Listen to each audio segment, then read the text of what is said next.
Hi, my name is Marcus Hartwig with Okta's product marketing team, and today we're talking about the LDAP interface. What is an LDAP interface? Well, Okta's LDAP interface is a new method of connecting to your existing user store within Okta.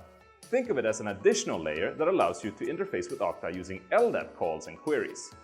What does this mean? Well, for some applications, it's required to store users externally in an LDAP directory and to connect to that user store via LDAP.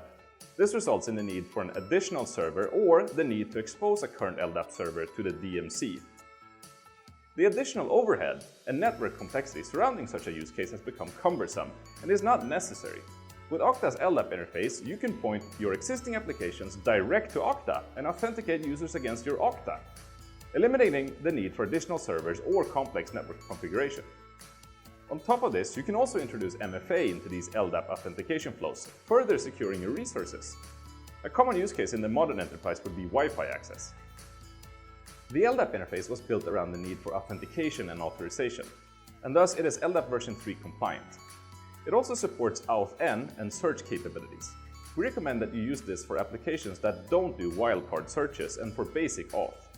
If you, however, need wildcard search, we still have and recommend our LDAP agent. It also supports LDAP-S on port 636 and OpenTLS on port 389, but we recommend LDAP-S. Let's see it in action. I'm going to be using Apache Directory Studio to showcase how a connection can look.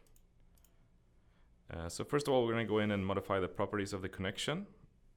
And as you can see here, I'm using my Okta tenant.ldap.okta preview, and it can be okta.com as well. I'm using port 636. And as SSL encryption, I'm going to use LDAP-S in this case.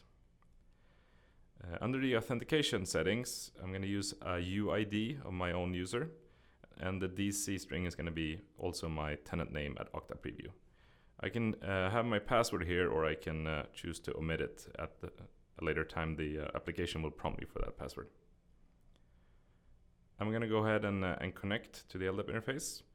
And since I have configured two-factor authentication, I'm now getting a push message on my phone, which I'm going to go ahead and approve here to continue the authentication. Now this is a pretty slim window. I have about 10 seconds to approve this request before it times out, which is a client issue. I'm now going to go in and look at my groups here. I've configured a special group called Regional Sales Managers, which, as you can see, contains a couple of users here. And I can also go in and authenticate again to see all users in the org, as we can see here. And if I select a user, I can also see all the attributes associated with that user. That concludes the LDAP interface demo. Thank you so much. Some common errors. Remember, when configuring the LDAP interface, you need to make sure that your UID name has to be an Okta username. And if you're using MFA, make sure your user has enrolled pre-LDAP. In some cases, you also need to trust the root CA you're using. The feature is currently in EA. If you'd like to test this out or roll it out, please feel free to reach out to our support team to have it enabled. We're constantly working on this feature. Please check back on this page for future updates and guides.